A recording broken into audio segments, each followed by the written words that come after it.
নমস্কাৰ সকলোকে স্বাগতম জনাইছো আসাম কেৰিয়াৰ পইণ্ট ইউটিউব চেনেলটোলৈ তো বন্ধুসকল আজিৰ ভিডিঅ'টোত আমি আপোনালোকৰ আগন্তুক অনুষ্ঠিত হ'ব লগা ডিএছএছ গ্ৰেড 3 পৰীক্ষাৰ বাবে সহায়ক হোৱাকৈ ইংলিছ গ্ৰামাৰৰ এটা নতুন ক্লাছ লৈছো তো এই ক্লাছটোত আমি মোস্ট ইম্পৰ্টেন্ট কেইটামান কোৱেশ্চন চাম যিকেইটা আপোনালোকৰ আগন্তুক পৰীক্ষাৰ বাবে অতিকৈ হেল্পফুল হ'ব আৰু এনে ধৰণৰ কোৱেশ্চনবিলাকে পৰীক্ষাত আহে সো ভিডিঅ'টো স্কিপ নকৰিব হেকলৈকে চাই থাকিব আৰু এটা কথা ইয়াতে আপোনালোকক জনাই থওঁ আমি ডিএছএছ গ্ৰেড 3 পৰীক্ষাৰ বাবে কিছুমান পিডিএফ আপোনালোকৰ বাবে বনাইছো যিখন ডিএছএছ ৰ সিলেবাস আছে সেই সিলেবাস অনুযায়ী ইংলিছ মিডিয়ামত আপোনালোকৰ বাবে এই পিডিএফ খিনি আমি বনাইছো তো যদি আপোনালোকৰ পিডিএফ খিনি লাগে স্ক্ৰিনত এটা নাম্বাৰ দেখিছে হেটো আমাৰ হোৱাটছআপ নাম্বাৰ হয় বা সেই নাম্বাৰটো জিপে আছে তো 149 টকাত 149 টকাত আমি আপোনালোকক গোটেইখিনি সাবজেক্টৰ পিডিএফ দি দিম ঠিক আছে অল সাবজেক্টৰ পিডিএফ কেৱল 149 ত পাই যাব তো পিডিএফ খিনি পাবলৈ স্ক্ৰিনত দিয়া নাম্বাৰটোত এটা মেছেজ দি দিলে হ'ল হোৱাটছআপত কল নকৰিব হোৱাটছআপত এটা মেছেজ দি পিনে জনাই দিব যে ডিএছএছ গ্ৰেড 3 গোটেইখিনি পিডিএফ লাগে তো আমি কিউআৰ এটা পঠাই দিম তাতে 149 টা পেমেন্ট কৰিলে লগে লগে পিডিএফ খিনি আমি সেন্ড কৰি দিম ঠিক আছে এতিয়া আমি কোৱেশ্চন খিনি চাও তো ফাৰ্স্ট কোৱেশ্চনটো কি দিছে select da verb from the following sentence তো তলৰ এটা সেন্টেন্স দি আছে এই সেন্টেন্সটোৰ পৰা আমি ভাৰ্বটো সিলেক্ট কৰিব লাগে তো সেন্টেন্সটো দিছে The bus always arrives here at 6. এতিয়া এই সেন্টেন্সটোত কোনটো ভার্ব হ'ব আমাক সিলেক্ট কৰিব দিছে বাস হ'ব নে অলৱেজ হ'ব নে এৰাইভ হ'ব নে হিয়াৰ হ'ব তো ইয়াতে যদি চাও আমি অপচন সি টো কাৰেক্ট হ'ব এৰাইভ ঠিক আছে তো এৰাইভ টো ইয়াতে কি হয় ভাৰ্ব হয় তো ইয়াতে যেটো অলৱেজ আছে সেই অলৱেজ টো হৈছে এডভাৰ্ব ঠিক আছে আৰু the bus টো হৈছে subject well the bus to is a subject to এইবিলাক মনত ৰাখি থব কাৰণ ইম্পৰ্টেন্ট হয় পৰীক্ষাত কিন্তু এনেকুৱা ধৰণৰ প্ৰশ্ন আহে তো নেক্সট কোৱেশ্চন তো চাও what is the antonym of create creator antonym to কি হয় antonym মানে হৈছে বিপৰীত অৰ্থ বুজোৱা শব্দ ঠিক আছে বিপৰীত অৰ্থ বুজোৱা শব্দটো কি হ'ব তো creator antonym to হ'ব অপচন সি destroy ঠিক আছে create মানে হৈছে সৃষ্টি কৰা হয় না ক্ৰিয়েট মানে সৃষ্টি কৰা আৰু তাৰ বিপৰীতটো হৈছে ধ্বংস কৰা ঠিক আছে ডেস্ট্ৰয় মানে ধ্বংস ক্ৰিয়েট মানে সৃষ্টি next question study of languages is called তো ভাষাৰ বিষয়ে যে অধ্যয়ন কৰা হয় সেই অধ্যয়নটোক কি বুলি কোৱা হয় ভাষাৰ বিষয়ে যেটো অধ্যয়ন কৰে হেতু কয় অপচন এ ফিললজি ঠিক আছে ফিললজি বুলি কোৱা হয় next question find out da determiner from the following sentence তলত এটা সেন্টেন্স দিছে বাক্য এটা দিছে তো সেই বাক্যটো ডিটাৰমিনাৰ কোনটো হয় আমি বাছিব লাগে সো ইয়াতে বাক্যটো দি আছে I have few good books I have few good books এই সেন্টেন্সটোত ডিটাৰমিনাৰ কোনটো হয় আমি সিলেক্ট কৰিব লাগিব have হ'ব নে good হ'ব নে few হ'ব নে book হ'ব তো এটো হৈছে অপচন সি few ঠিক আছে মনত ৰাখি থব few টো ইয়াতে কি হয় ডিটাৰমিনাৰ হয় বাকি have টো হৈছে verb তো এটো verb good টো হৈছে adjective good টো adjective আৰু book টো হৈছে noun ঠিক আছে এবিলাক ইম্পৰ্টেন্ট হয় মনত ৰাখি থব নেক্সট কোৱেশ্চন ফাইন্ড আউট দা কাৰেক্টলি স্পেল ওয়াৰ্ড তো চাৰিটা অপচন দিছে ইয়াৰ ভিতৰত তিনটা ওয়ার্ড মানে ভুল হৈ আছে স্পেলিংটো ভুল হৈ আছে এটাহে অকল স্পেলিং শুদ্ধ হৈ আছে তো হেতু কোনটো হয় তো অপচন এ দি আছে মানি মানিৰ স্পেলিং এটো নহয় বি দি আছে পিপল পিপলৰ স্পেলিং এটো নহয় স্যাটিসফাইড তো স্যাটিসফাইডৰ স্পেলিংটো শুদ্ধ হৈ আছে বাকি মিটিংৰ স্পেলিংটো এটো নহয় এম ডাবল ই হ'ব লাগে তো কোনটো শুদ্ধ হৈ আছে স্পেলিং এটো অপচন সি হ'ব ঠিক আছে আগবঢ় নেক্সট কোৱেশ্চন তুলে what is the synonym of costly synonym মানে হৈছে সমাৰ্থক শব্দ ঠিক আছে সমাৰ্থক বা একাৰ্থক বুলি আমি যেটো ক'ব পাৰো ঠিক আছে সমাৰ্থক শব্দ তো ইয়াতে দিছে আমাৰ কষ্টলিটোৰ সমাৰ্থক শব্দ কি হ'ব বা একাৰ্থক শব্দটো কি হ'ব তো এটো হৈছে অপচন বি ভ্যালুয়েবল কষ্টলি মানে হৈছে দামী বা ভ্যালুয়েবল মানে হৈছে দামী বস্তু ঠিক আছে নেক্সট কোৱেশ্চন তো চাও a place for fit or speakers platform তো বক্তা জনে থিয় হৈ যত কথা কয় ন যেতিয়া কোনো ভাষণ বা যিকোনো স্থানতে যেতিয়া ভাষণ দিয়ে যত প্লেটফৰ্মটোত মানুহ এজনে গৈ থিয় হৈ কথা পাতে সেই ঠাইটো কি বুলি কয় তো এটো কোৱা হয় অপচন ডি পডিয়াম ঠিক আছে a place for fit or speakers platform is called podium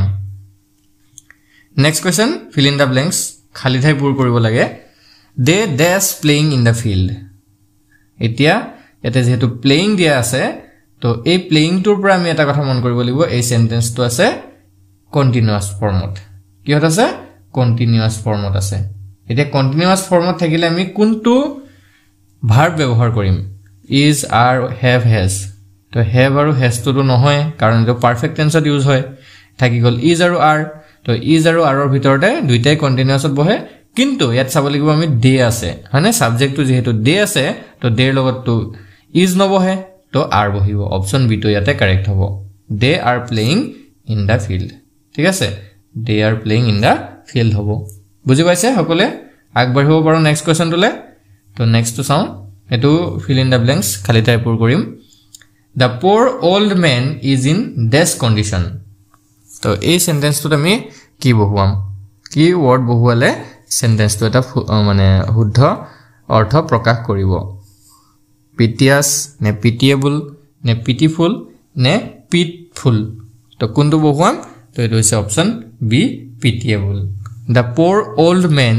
is in a pitiable condition next question to sound what is the opposite word of former former or opposite word to ki ba antonym buliও আহিব পাৰে opposite word বা antonym মানে হৈছে বিপৰীত অৰ্থ বুজোৱা শব্দ এটা former বিপৰীত অৰ্থ বুজোৱা শব্দটো কি হ'ব হেতু হৈছে অপশন এ letter ঠিক আছে former opposite word হৈছে letter তো former মানে হৈছে পূৰ্বৰ আৰু letter মানে হৈছে পাছৰ ঠিক আছে next question what is the antonym of arrogant arrogantor antonym to কি বা বিপৰীত অৰ্থ বুজোৱা শব্দটো কি তো ইয়াৰে যেটো শুদ্ধ উত্তৰ হেতু হৈ যাবগে অপশন এ modest ঠিক আছে arrogant মানে হৈছে অহংকাৰী আৰু modest মানে হৈছে বিনয়ী বা নম্ৰত বুলি আমি ক'ব পাৰো next question my boss made the decision yesterday the decision dash এতিয়া এটো এটা ভয়েসৰ কোৱেশ্চন হয় my boss made the decision yesterday এতিয়া এই ভয়েসটো যদি আমি চেঞ্জ কৰো এটা কেনেকৈ হ'ব তো ইয়াৰে যেটো ৰাইট আনসাৰ এটা হ'ব option b the decision was made by my boss yesterday ঠিক আছে এনেকৈ হ'ব তো ভয়েস চেঞ্জত আমি এনেকৈ চেঞ্জ কৰিব লাগিব the decision was made by my boss yesterday তো by বহে সদায় মনত ৰাখি থব next question find out the incorrectly spelled word এতিয়া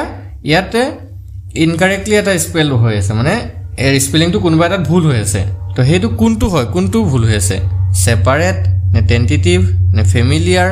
নে অল কারেক্ট যদি গুটেকিটা তিনটাই শুদ্ধ হৈ যায় তেতিয়া অল কারেক্ট দিম যদি কোনবা তিনটাৰ ভিতৰত এটা ভুল হৈছে তেহেতু বাছিব কৈছে সো এটো যদি আমি চাও এটো অপশন বি হ'ব ঠিক আছে টেন্টেটিভৰ স্পেলিংটো ভুল হৈছে তো এটো কি হ'ব লাগে T E N T A T I V হ'ব লাগে ঠিক আছে এটো হ'ব লাগে টি আই ভি নহয় T A T I V হ'ব লাগে টেন্টেটিভ ঠিক আছে বুজি পাইছে চাগে আগবঢ়ো নেক্সট কোৱেশ্চন টলে নেক্সট কোৱেশ্চন কি দিছে which is the correct spelling of the word তো এতিয়া এটা ওয়ার্ড দি আছে সেপারেট এই সেপারেট ওয়াৰ্ডটোৰ কাৰেক্ট স্পেলিংটো কোনটো হয় চাৰিটা অপচনত দি আছে বেলেগ বেলেগ কি আছে সো কোনটো শুদ্ধ হ'ব আমি বাছিব লাগে তো এইবিলাক কোৱেশ্চনতে পাজলটো লাগি যায় যদি আমি সেপাৰেটটো জানো শব্দটো আমি ইউজ কৰি থাকো কিন্তু স্পেলিং কারেক্ট স্পেলিংটো কোনটো হয় তো এটো হৈছে অপশন সি টু ঠিক আছে S E P A R A T separate next question চাওক a cage made for birds is called তো চৰাই চিৰিকটিৰ বাবে যেটো কেজ বনোৱা হয় না যেটো পিঞ্জৰা বুলি আমি কওঁ বা চৰাইৰ বাহ নহয় আসলে তো আমি মানে আৰ্টিফিশিয়াল হয় মানুহে তৈয়াৰ কৰি দিয়ে হেতু কি বুলি ক'ব তো এটো হৈছে অপশন সি এভিয়াৰী বুলি কোৱা হয় অৰ্থাৎ চৰাইৰ পিঞ্জৰা next question what is the synonym of busy বিজিৰ সিনোনিমটো কি হয় বা একাৰ্থ শব্দটো কি হয় তো এটো হৈছে অপশন ডি এক্টিভ ঠিক আছে বিজিৰ সিনোনিমটো হৈছে এক্টিভ বিজি মানে হৈছে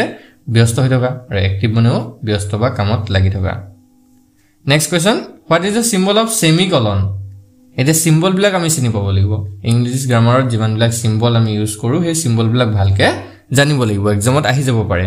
কাৰণ এডিআৰই গ্ৰেড 3 গ্ৰেড 4 এইবিলাক এক্সামত এনেকুৱা আহিছে সো আমি এইবিলাক ইগনোৰ কৰিব নোৱাৰো আহি যাব পাৰে এক্সামত সেই কাৰণে কোৱেশ্চন বিলাক আমি চাব লাগিব বা আমি বস্তুবিলাক জানিব লাগিব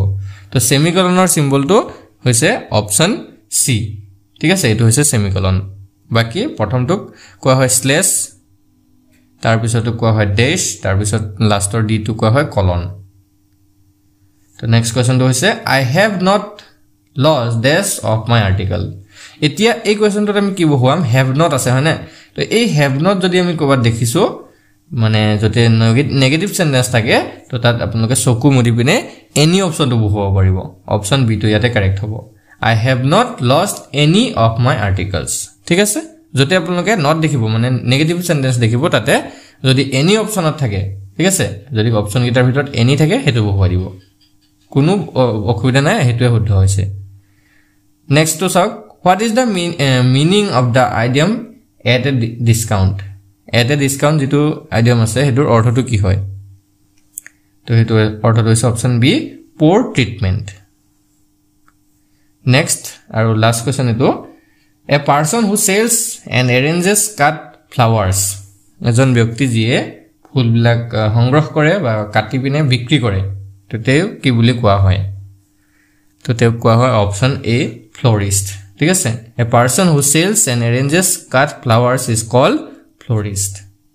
তো কোৱেশ্চন কিটা আপোনালোকৰ যদি ভাল লাগে ভিডিওটো এটা লাইক কৰি দিব আৰু চেনেলটো সাবস্ক্ৰাইব কৰি ল'ব কাৰণ এনে ধৰণৰ ভিডিও আগন্তুক এক্সামলৈকে আমি আপোনালোকৰ মাজলৈ লৈ আহিম আৰু যদি আপোনালোকে পিডিএফ খিনি ল'ব বিচাৰে DSS grade 3 all subjector তো এই নম্বৰটো আমাক মেছেজ কৰিব 8133840965 এটো আমাৰ WhatsApp নম্বৰ হয় ইয়াতে জিপে আছে তো 149 এটা জিপে কৰি পিনে স্ক্ৰিনশ্বটটো পঠাই দিব আমি অল সাবজেক্টৰ পিডিএফ আপোনালোকক সেন্ড কৰি দিম ইংলিশ মিডিয়ামত পাব খালি কাৰণ যিখন পেপাৰ DSS grade 3 যিখন পেপাৰ সেইখন ইংলিশ মিডিয়ামত হ'ব সো আপোনালোকে আসামিজ মিডিয়ামত পঢ়ি লাভ নহব ঠিক আছে ধন্যবাদ